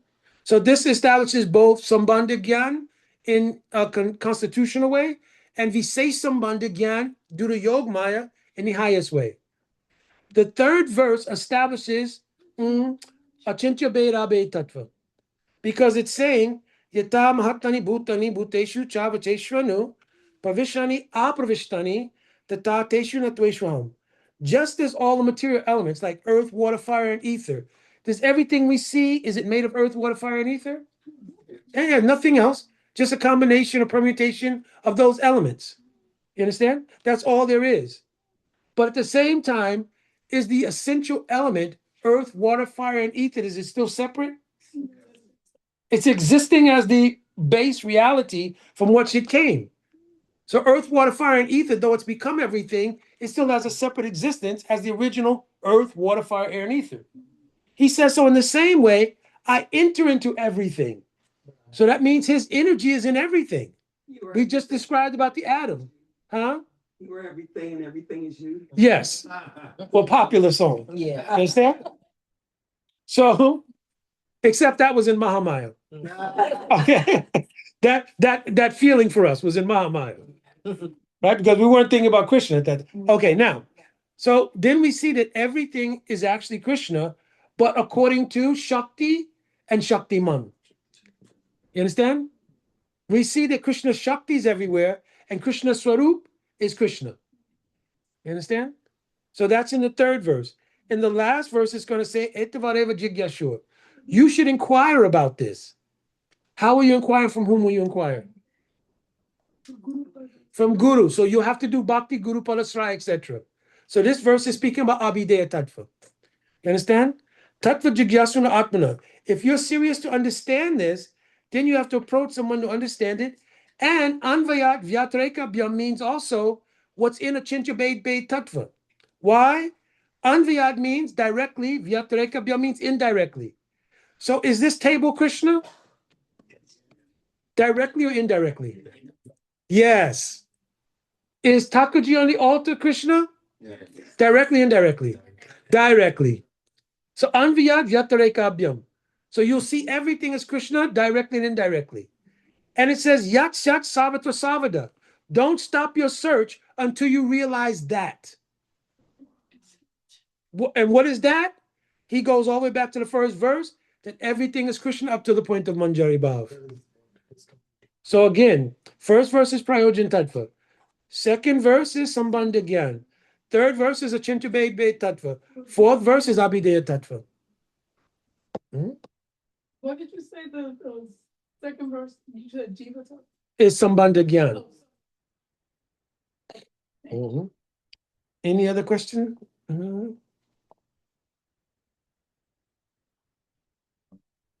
Right. So the other two verses we'll go over in detail tomorrow. But the first two verses here, we've gone over and we've set the table for them, everything. But we'll go over the next two verses. What is a Chincha Bhed Tattva? And especially in the last verse, fourth verse, which we'll do tomorrow in the evening, we'll go over because that's Abhideya Tattva. And all the things that are included in Abhideya Tattva, we should discuss. Because this is our practice. So how we should do this practice, what it means to search for it up to this. You understand? All these things are very, very important. And they'll hint back because the verses are related. They'll all hint back one to another. One of the shloka which was 31, when we say Jnanam Param Guhyam, may get the Jnana Samvitam. Here it says Param Guhyam. Why not Guhyatam? Like when we talk about because Param Guhyatam is the one which we are talking about. Sava Guhyatam is Param Guhyam. By adding the first word param, you're talking about Sava Guhyatam. Yeah. Probably just one thing was turning in my mind, talking about Ajanta Vedavit. So I was remembering like one pastime when gopis needed to like cross the Jamuna Ji to deliver prasad for the Muni. Jamuna was on rise, so that says go and tell Jamuna that if I'm Brahmachari, never associated.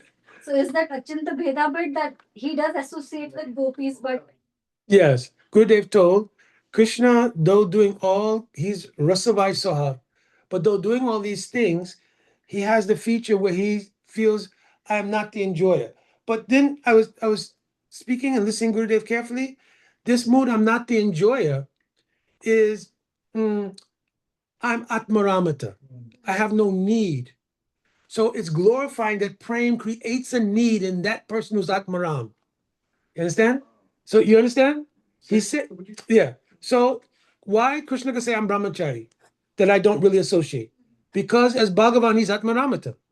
You understand? He doesn't need anything. So it's not that he's not brahmachari, I have to associate with ladies. You understand? So he's not saying like that. So he's saying, Sam, I'm not brahmachari. Yeah, I'm brahmachari. You understand? But then why does he associate with so many different gopis everything? To like satisfy gopis because they have so much prem, and like even like during Ram Leela, they all wanted like Krishna. Prem becomes the cause. So he's saying, I am brahmachari. Who's making all this happen? Prem. Yeah, you understand? I'm brahmachari. And I'm Bhagavan, I'm Atmaram. I don't need all this. But Prem makes this happen. So there's one slok like that. He says, Radhikara Prem Ami Sishyanat. Radhika's Prem is like my guru. I become, you understand? So I'm Atmaram, I don't need anything. But Prem makes Pararama Taswita, means association with them. So Prem is taking control. So what is superior, Krishna or Prem? So by saying that, then Duvas Muni says, you should tell him that I have not eaten anything. He took everything that I have not eaten anything. Understand? Why? Because he's saying that what you're seeing, this body is eating so many things. But who Duvasha is identifying as? I'm Atma. Atma doesn't need to eat. Understand? So he's giving these mystery things like this. Understand? Anything else? Because I when Gurudev tells that story, I was thinking, but why Krishna is saying I'm brahmachari? And then Gurudev once mentioned that Krishna was Atmaramata. You understand? I said, what the hell? So maybe it's like this, that he's thinking I'm Atmaram, so I don't need to associate anything. This is the meaning. But actually, then I thought more, no, but that would glorify praying. Because if you're Atmaram, you don't need anything. What makes you desirous to have so many things? It has to be something that exceeds Atmaramata. Then I remember Gurudev told from Jaiva Dharma, Atmaramata is inferior to Pararamata, which is the association with others. You understand? So in the verse, there's one verse, Shirada Pranay Vikriti Ladini Shakti Asmad. The cause of Mahaprabhu taking that form, is it anything other than praying? Prem Rosni Yos Karite Ashwadan. He only because of praying he took that form. And then it says, Prakritam Chaitanyakam Chaitanyakyam Prakritam Taraduna Chayakyam Aptam. They were originally one person, and they separated, eternally became two to taste Lila Rasa. Now again they have become one. Taraduna Chayakyam Aptam. Now again they've obtained oneness. What is the meaning here? This oneness was not obtained at Krishna's Bhagavan is Atmaram. Then he manifested Radhika. This is ontological statement because Radhika is eternal. He manifested Radhika, enjoyed so many pastimes, and now again he's become Atmaram. We said no. He said now what happened was the praying, because the first line is Shri Radha Pranay. Pranay here means love. A Ladini Shakti, the vritti of Ladini in that praying.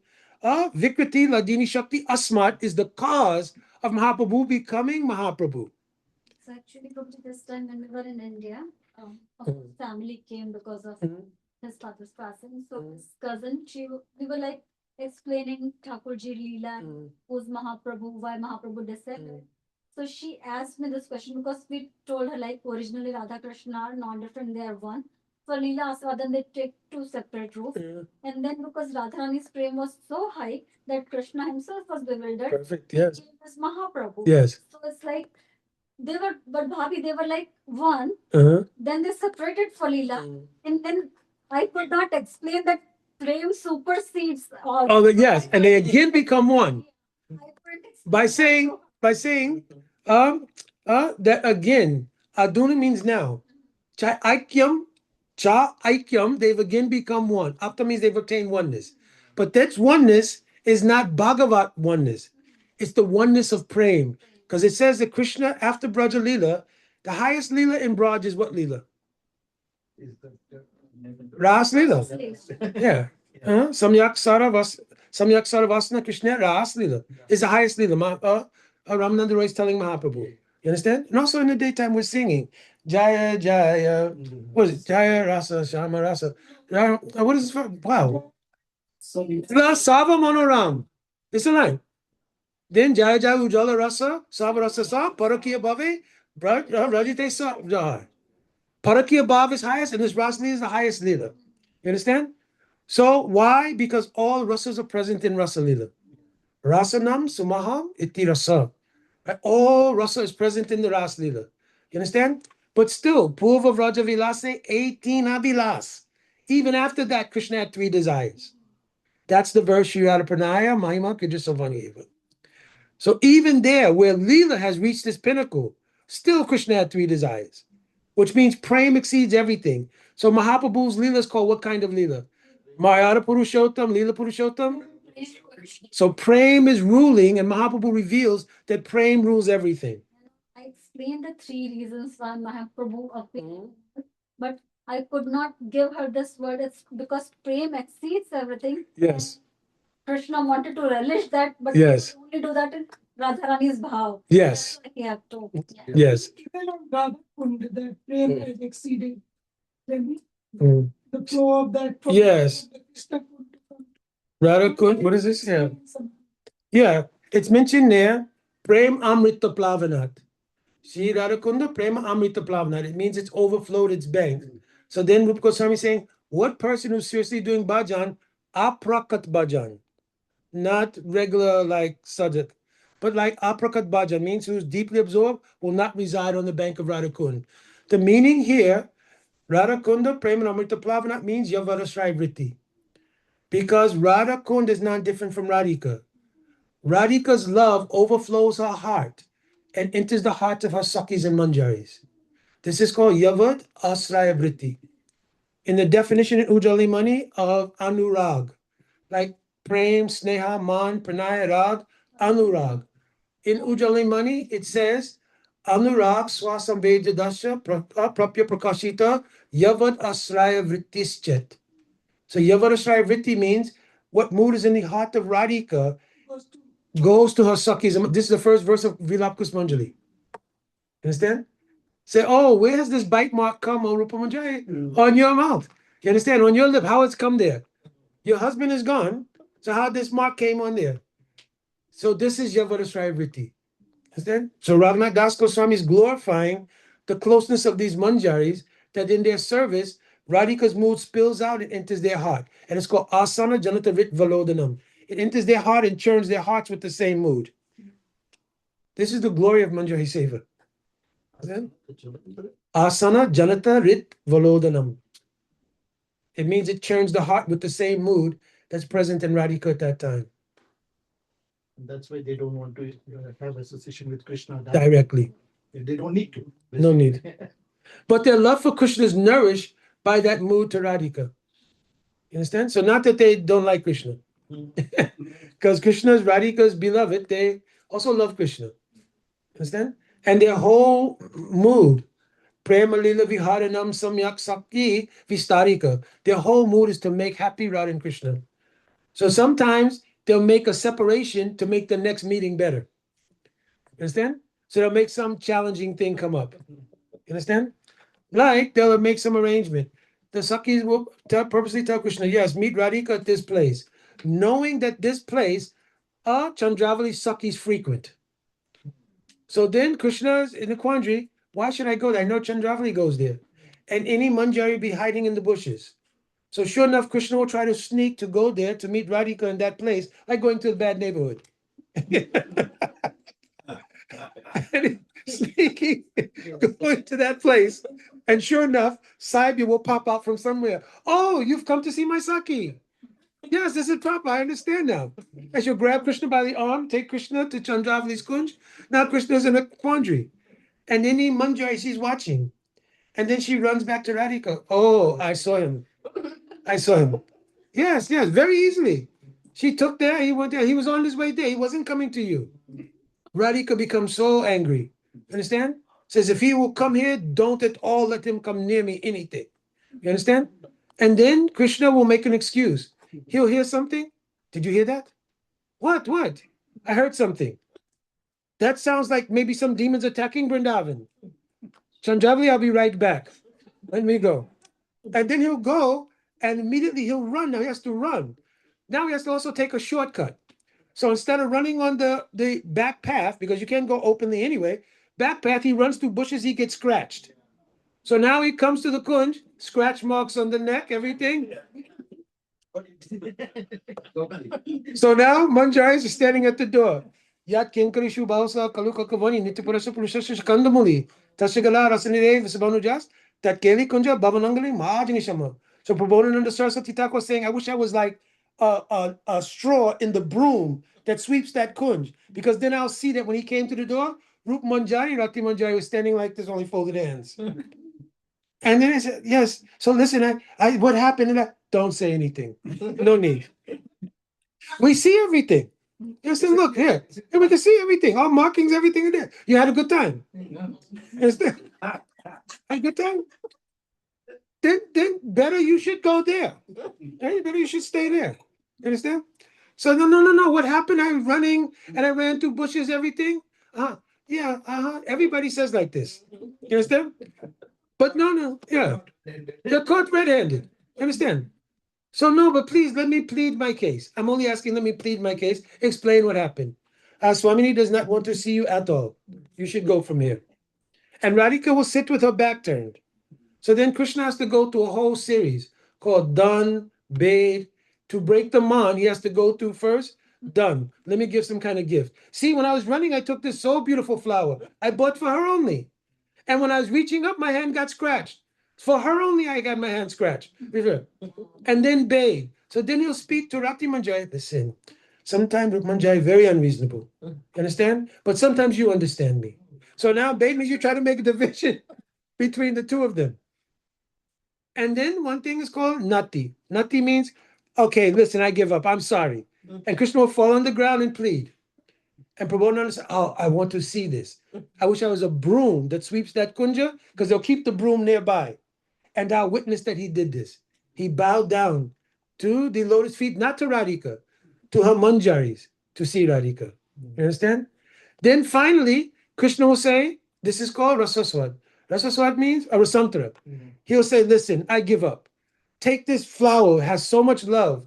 I went through so much struggle to get this flower for you. Oh, Radhika, you take it. And Radhika will catch the flower, but then she'll be angry and turn around and throw the flower back. And Krishna will catch the flower, but then he'll hit his own self in the face. Oh, and then, oh, I'm hurt. Oh, why would you do such a thing? Then everyone, you said, you understand? Let's go to center. So he'll try to change everything to make them sympathetic to him. And then he'll fall down, why? Oh, why? Melodramatic. Understand? And then everybody will turn their attention towards him now. Oh, is he really hurt or not hurt? And then when they all come to look, he'll go and smile. And now Radhika catches the smile, everything not done. Understand? Man is broken. So many sweet things like this. Jai Bolo Shrimati Radha Rani ki jai. Radha Rani Manjaris ki jai. All right. Kirtan, whose turn for Kirtan? I will do Kirtan. Anybody volunteers? So not you're leaving tomorrow, just very short. No voices. It's not the voice, it's bhakti. You have so much bhakti. How many years of practice? Mhm. Mhm. Mhm.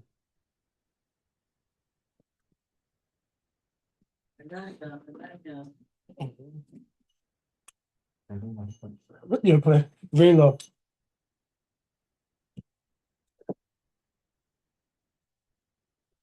Hare Krishna, Hare Krishna, Krishna Krishna, Hare Hare.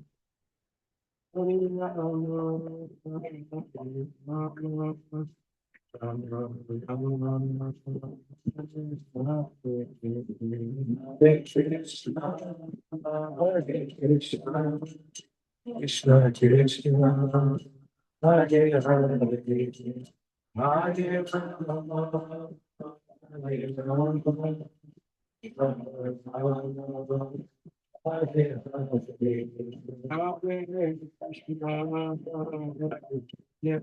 Hare Krishna, Krishna Krishna, Hare Hare, Hare Rama, Hare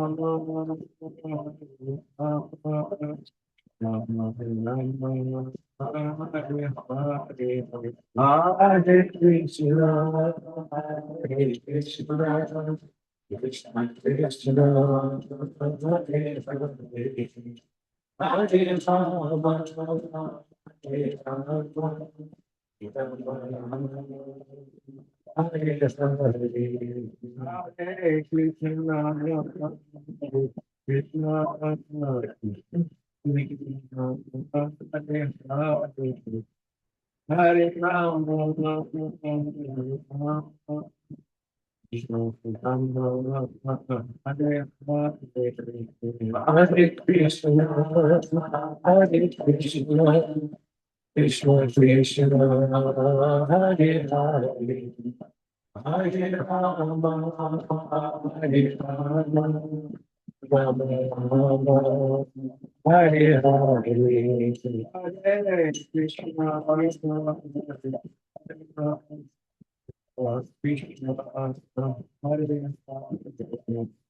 Hare Hare Rama,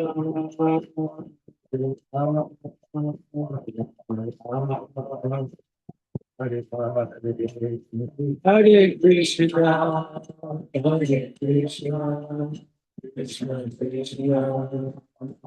Rama, Hare Krishna Krishna, Hare Hare.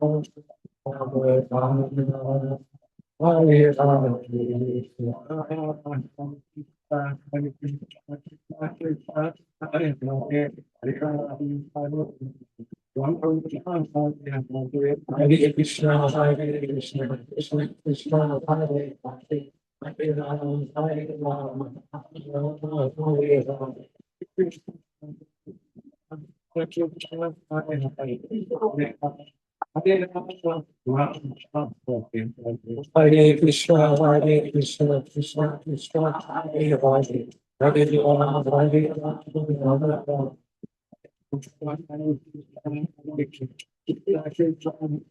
Hare, Hare Rama, Hare Rama, Hare Krishna, Hare Krishna, Krishna Krishna, Hare Hare, Hare Rama, Hare Rama,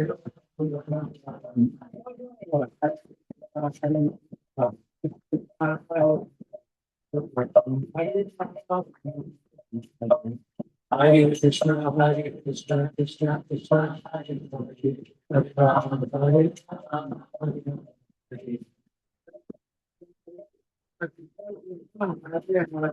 Hare Rama, Hare Krishna, Hare Krishna, Krishna Krishna, Hare Hare, Hare Rama, Hare Rama, Hare Rama.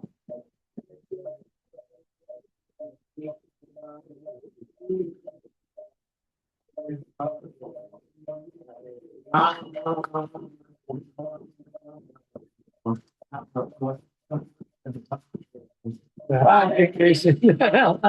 Krishna Krishna, Hare Go, Premanande. Jai Shri Gurudeva ki jai, Shri Prabhupada ki jai, Guru Bhagas ki jai, Shri Nityananda Ram ki jai, Shri Gaura Ju ki jai, Shri Shri Vallabh Ju ki jai, Jai Jai Shri Radhe Shyam. Panchakalpatarubhyascha kripa sindhubhyo patitana bhavyo vaishnavyo namo namaha. So, thank you, devotees on the internet. Thank you, Anuradha.